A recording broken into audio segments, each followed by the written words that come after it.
जय हिंद मेरे प्यारे साथियों। स्वागत है आप सभी का हमारे यूट्यूब चैनल आरटीएस स्टडी पर। दोस्तों, आज इस वीडियो में कवर करेंगे बिहार पुलिस की नई वैकेंसी जो आई हैं 21,391 पोस्ट पर, उनके लिए प्रीवियस ईयर क्वेश्चन करने वाले हैं। दोस्तों, इस वीडियो में जितना भी क्वेश्चन करेंगे सभी आपको प्रीवियस ईयर क्वेश्चन करने वाले हैं, तो वीडियो को पूरा अंत तक देखिएगा। चैनल पर पहली बार आए हैं तो चैनल को सब्सक्राइब करके बेल बटन प्रेस कर लीजिएगा ताकि आपको हर वीडियो का नोटिफिकेशन मिल सके। दोस्तों, आप हमारे टेलीग्राम ग्रुप से जुड़ सकते हैं, वहाँ पे आपको पीडीएफ और आपको स्टडी मटेरियल मिल जाएगा। दोस्तों, इससे पहले आपको साइंस का और आपको न्यू प्रैक्टिस सेट करा दिए हैं। अगर आप वो नहीं देखे हैं तो भी देखिए, वीडियो को डिस्क्रिप्शन बॉक्स में दिया है, उसका भी प्लेलिस्ट बना दिया गया है। डेली आपको ये 3 क्लास चलता है। सुबह में चलता है आपको ये प्रैक्टिस सेट चलता है, उसके बाद आपको ये चलता है आपको प्रीवियस ईयर क्वेश्चन, और उसके बाद आपको चलता है साइंस का क्वेश्चन। ठीक है, तो आप लोग वीडियो को जरूर देखिएगा, पूरा अंत तक देखिएगा और दोस्तों को साथ भी शेयर कर दीजिएगा। तो चलिए दोस्तों, स्टार्ट करते हैं क्वेश्चन नंबर 1 से। तो हमारा पहला और इम्पोर्टेंट क्वेश्चन यह है कि महान शहीद भगत सिंह, सुखदेव और गुरु राजगुरु को जब फांसी दी गई तब भारत का वायसराय कौन था? तो आप लोग आंसर बताइएगा। इनका 4 ऑप्शन दिया है, 4 ऑप्शन ध्यान से पढ़िए और आप लोग आंसर बताइएगा। तो इसका आंसर हो जाएगा ऑप्शन नंबर बी, लॉर्ड रिवन था। ठीक है, तो ऑप्शन नंबर बी एक का राइट आंसर हो जाएगा। दोस्तों, नेक्स्ट क्वेश्चन है 2 नंबर, और 2 नंबर क्वेश्चन है कि ब्रह्म समाज का संस्थापक कौन था?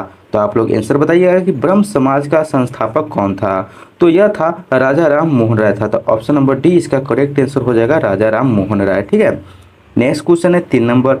3 नंबर क्वेश्चन है कि गौतम बुद्ध कहाँ पैदा हुए थे? कपिलवस्तु में, लुबनी में, सारनाथ में या इलाहाबाद में? तो गौतम बुद्ध जो पैदा हुए थे तो यह लुबनी में हुए थे। लुबनी कहाँ है? तो यह नेपाल में स्थित है, यह भी आपको ध्यान रखना है। नेक्स्ट क्वेश्चन है 4 नंबर। 4 नंबर में है कि बुद्ध चरित्र का लेखक कौन था? हरिसेन, अशुघोष, वसुमित्र या कालिदास? तो बुद्ध चरित्र का लेखक जो था तो यह अशुघोष था, ये भी आपको ध्यान रखना है। ठीक है, नेक्स्ट क्वेश्चन है 5 नंबर, और 5 नंबर क्वेश्चन है कि सिंधु घाटी के निवासियों को किस धातु का ज्ञान प्राप्त नहीं था? सोना का, चांदी का, लोहा का या तांबा का? तो यह ज्ञान नहीं था, तो यह लोहा का ज्ञान सिंधु घाटी के निवासियों को नहीं था। तो 5 का सी करेक्ट आंसर हो जाएगा। दोस्तों, नेक्स्ट है 6 नंबर क्वेश्चन। 6 नंबर में है कि दिल्ली के किस सुल्तान ने घोड़ों को दागने की प्रथा प्रारंभ की? इल्तुतमिश ने, बलबन ने, अलाउद्दीन खिलजी ने या फिरोजशाह तुगलक ने? तो वह जो सुल्तान था जो घोड़े को दागने की प्रथा प्रारंभ की, तो वह अलाउद्दीन खिलजी जो दिल्ली के सुल्तान थे। ये भी आपको ध्यान रखना है। तो 6 का सी करेक्ट आंसर रहने वाला है। नेक्स्ट है 7 नंबर। 7 में है कि चालुक्य वंश की राजधानी थी। तो चालुक्य वंश की राजधानी कहाँ थी? आप लोग कमेंट में जरूर आंसर इसका दीजिएगा। वातापी में, कनौज में, मान्यखेत में या कांची में? तो चालुक्य वंश की जो राजधानी थी तो यह वातापी में थी, ये भी आपको ध्यान रखना है। तो 7 का ए नंबर करेक्ट आंसर हो जाएगा। 8 नंबर क्वेश्चन है प्राचीन भारत में निम्नलिखित में से किस शासक ने जैन धर्म स्वीकार कर संन्यास ले लिया था? बिंबिसार, चंद्रगुप्त मौर्य, पुष्यमित्र या हर्ष? तो इसका राइट आंसर हो जाएगा option number B, Chandragupta Maurya ने यह स्वीकार कर संन्यास ले लिया था। ठीक है, तो 8 का बी करेक्ट आंसर हो जाएगा। दोस्तों, नेक्स्ट क्वेश्चन है 9 नंबर, और 9 नंबर में है कि निम्नलिखित में से कौन सा एक युग सुमेलित नहीं है? तो इस चारों ऑप्शन में से बताना है कि कौन सा सुमेलित नहीं है। इस चारों ऑप्शन में जो दे रखा है 3 इसमें सुमेलित है, बाकी बात एक जो दे रखा है इसमें गलत, यानी कि सुमेलित नहीं वो दिया है। पहला ऑप्शन में है कि कानपुर, कानपुर का ये नाना साहब, ये सही है। बी में है झांसी लक्ष्मीबाई, ये भी सही है। सी में ग्वालियर तत्या टोपे, ये भी सही है। और डी में दे रखा है कि इलाहाबाद कुंवर सिंह, ये आपको गलत दे रखा है। तो आपको 9 का डी नंबर करेक्ट आंसर हो जाएगा। दोस्तों, अगला क्वेश्चन की बात करते हैं 10 नंबर। 10 नंबर में है कि ड्रैगन वर्क्स किस देश का एक प्रसिद्ध पर्वत है? तंजानिया का है, सूडान का, केन्या का या दक्षिणी अफ्रीका संघ का है? तो जो डेक्कन वर्क्स जो है यह आपको दक्षिण अफ्रीका संघ का ये प्रसिद्ध पर्वत है, तो ये भी आपको ध्यान रखना है। तो 10 का डी नंबर करेक्ट आंसर हो जाएगा। दोस्तों, नेक्स्ट है 11 नंबर क्वेश्चन। 11 नंबर क्वेश्चन में कि अधिकतर भारतीय किस समूह से हैं? काकेशियन समूह से, मंगोडायल समूह से या ऑस्ट्रोलायर समूह से या निग्रेइड समूह से। तो अधिकतर जो भारतीय है यह काकेशियन समूह से, ये भी आपको ध्यान रखना है। तो 11 का एक करेक्ट आंसर हो जाएगा। नेक्स्ट क्वेश्चन है 12 नंबर क्वेश्चन है कि कर्क रेखा और मकर रेखा के बीच के क्षेत्र को क्या कहते हैं? शीतोष्ण कटिबंध, शीत कटिबंध, उष्ण कटिबंध या इनमें से कोई नहीं। तो कर्क रेखा और मकर रेखा के बीच के जो क्षेत्र होता है उसको उष्ण कटिबंध कहते हैं, ये भी आपको ध्यान रखना है। तो 12 का सी नंबर करेक्ट आंसर हो जाएगा। 13 नंबर क्वेश्चन है समुद्री तट से सहारे कोहरे के निर्माण का कारण है? अभिभवन, विकिरण, संवाहन या संचालन। तो समुद्री तट के सहारे जो कोहरे निर्माण का कारण है यह अभिवहन कारण है, ठीक है। तो ऑप्शन नंबर एक करेक्ट आंसर हो जाएगा 13 नंबर का। नेक्स्ट है 14 नंबर में कि हिमालय पर्वतमाला में उत्तर से दक्षिण की ओर जाते हुए पर्वत दर्रे का सही अनुक्रम कौन सा है? तो इनका जो सही अनुक्रम जो है, तो जो ऑप्शन नंबर बी में जो दे रखा है कि आपको चार्डिंग, सिपकी, मूलिंग, ये आपको सही अनुक्रम दे रखा है। तो 14 का बी करेक्ट आंसर हो जाएगा। नेक्स्ट है 15 नंबर में कि गंगा नदी की सहायक नदियों में उत्तर की ओर बहने वाली नदी कौन सी है? कोसी, घाघरा, सोन या गंडक। तो उत्तर की ओर बहने वाली जो नदी जो है तो यह सोन नदी है। तो option number C correct answer हो जाएगा 15 नंबर का। 16 नंबर है भारत में शुष्क खेती के अंतर्गत एक प्रमुख फसल निम्नलिखित में से कौन सी है? धान है, गेहूं है, बाजरा है या गन्ना है? तो इसका राइट आंसर हो जाएगा बाजरा है। तो option number C correct answer हो जाएगा 16 का। 17 नंबर है निम्नलिखित नदी समूहों में से किस समूह की नदियों का उद्गम मानसरोवर झील के निकट है? गंगा, यमुना, सिंधु या गंगा, सिंधु, ब्रह्मपुत्र या ब्रह्मपुत्र, सतलज, सिंधु या ब्रह्मपुत्र, गंगा या यमुना। तो इसका राइट आंसर हो जाएगा option number C Brahmaputra, Sutlej, Sindhu. ये आपको नदी समूहों में के जो आपको समूह की नदियाँ का उद्गम मानसरोवर झील के निकट है, ये आपको राइट आंसर हो जाएगा सी नंबर। 18 नंबर क्वेश्चन है उत्तर से दक्षिण की ओर जाते हुए नीचे दी हुई पर्वत श्रेणियों का कौन सा अनुक्रम सही है?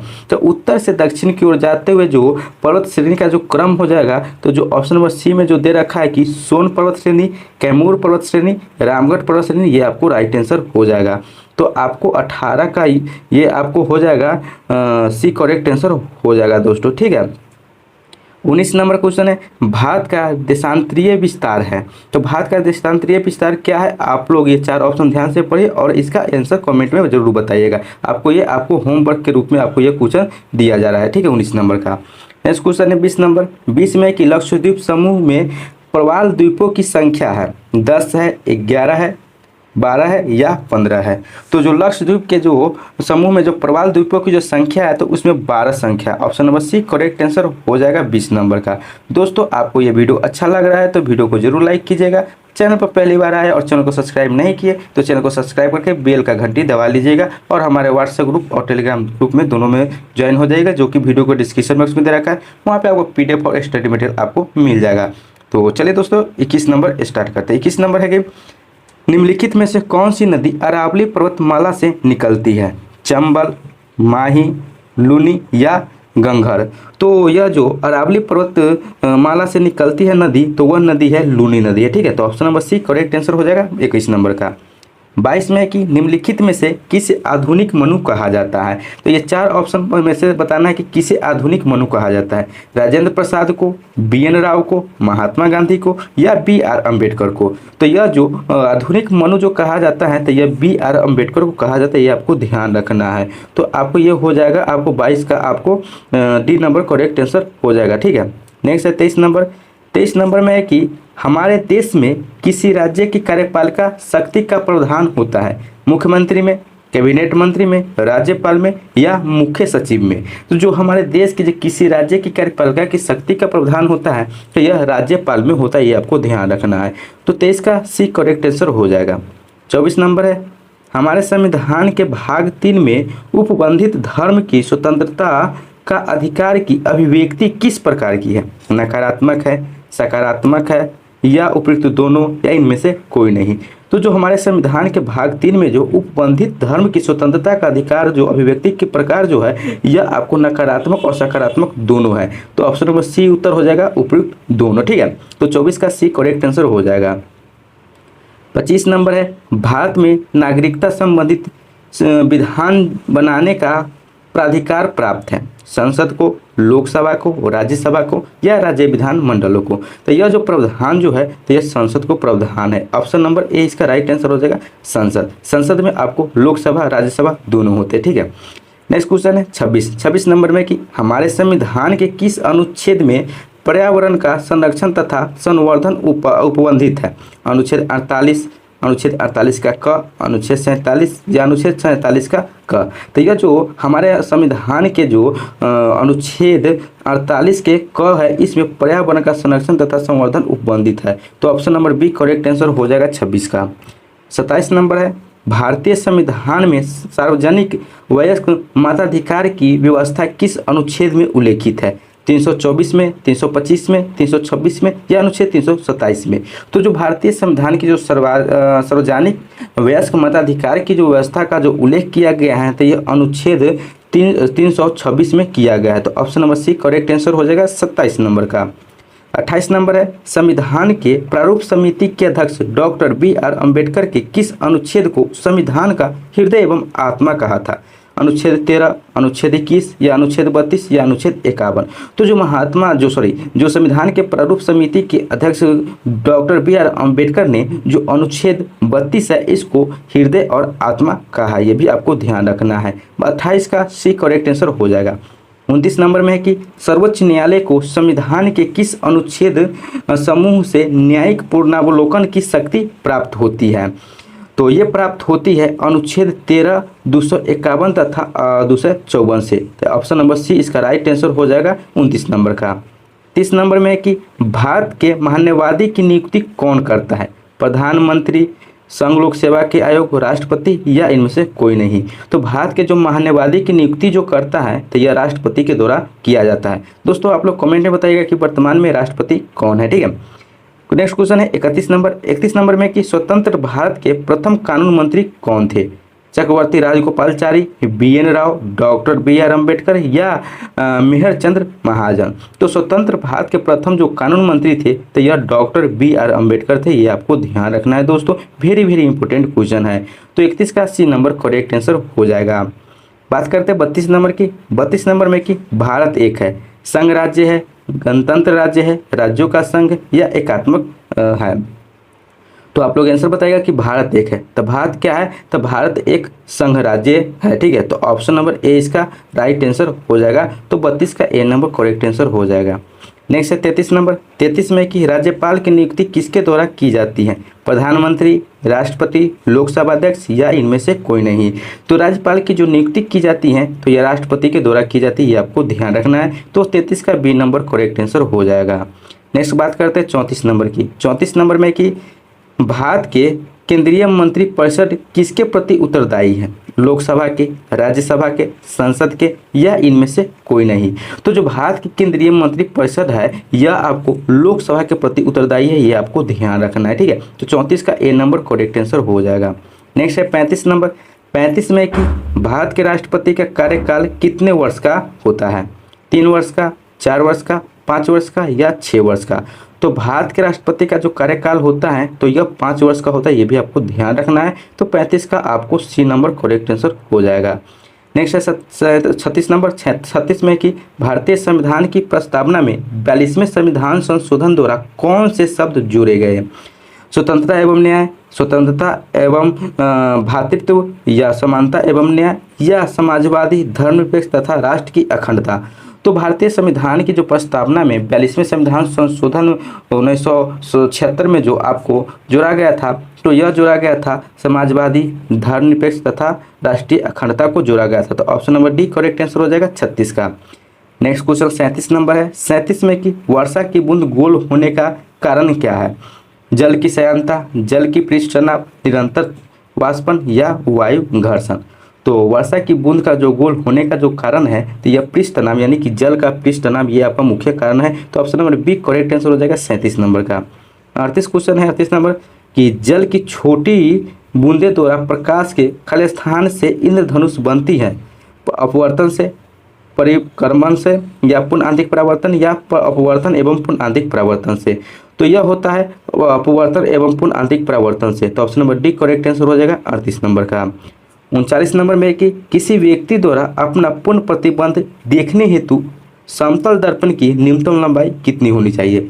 व्यक्ति की लंबाई के बराबर होनी चाहिए, व्यक्ति की लंबाई से थोड़ा अधिक होनी चाहिए, या व्यक्ति की लंबाई की आधी होनी चाहिए, या व्यक्ति की लंबाई की 1/4 होनी चाहिए। तो दोस्तों आपको याद रखना है कि अगर किसी व्यक्ति को अपना पूरा प्रतिबिंब देखना है तो समतल दर्पण में उस दर्पण की लंबाई व्यक्ति की लंबाई की आधी होनी चाहिए, आपको ध्यान रखना है। तो option number C correct answer हो जाएगा 39 नंबर का। नेक्स्ट है 40 नंबर और ये आखिरी क्वेश्चन है। तो आखिरी क्वेश्चन में कि स्वतंत्र रूप से गिरने वाली वस्तु द्वारा तय की गई दूरी किसके अनुक्रमानुपाती है? वस्तु का भार, गुरुत्व के कारण त्वरण का वर्ग, या गिरने के समय का वर्ग, या गिरने का समय। तो इसका राइट आंसर हो जाएगा ऑप्शन नंबर सी में दे रखा है कि गिरने के समय का वर्ग, ये इसका राइट आंसर हो जाएगा। तो 40 का सी नंबर करेक्ट आंसर हो जाएगा। तो दोस्तों ये था आपको बिहार पुलिस की नई वैकेंसी जो कि 21,391 पोस्ट पर आई है, उनके लिए आपको प्रीवियस ईयर क्वेश्चन की है, जो कि पिछले बार जो पूछा गया था 2010 में, ये क्वेश्चन आपको आज कराया है। ठीक है, तो आप लोग बताइएगा कि इस 40 क्वेश्चन में आपको कितना सही हुआ है। ठीक है, और कमेंट में ये भी बताइएगा कि वीडियो कैसा लग रहा है, ये भी आप फीडबैक जरूर बताइएगा। और आप लोग न्यू प्रैक्टिस सेट का वीडियो नहीं देखे हैं, साइंस का वीडियो नहीं देखे बिहार पुलिस के स्पेशल के लिए, तो आप लोग वो भी देखें, वो भी आपको चैनल पर डाल दिया गया है। आपको जो आपको तैयारी में आपको बेहतर चांस लगाएगा ये प्रैक्टिस सेट सब, तो आप लोग डेली आप लोग प्रैक्टिस सेट देखिए, और आप लोग हमारे व्हाट्सएप ग्रुप और टेलीग्राम ग्रुप में ज्वाइन हो जाए। वहाँ पर आपको स्टडी मटेरियल और आपको इसका PDF जरूर मिल जाएगा। ठीक है, तो चलिए दोस्तों फिर मिलते हैं अगले वीडियो में और अगले प्रैक्टिस के साथ। तब तक के लिए जय हिंद, जय भारत।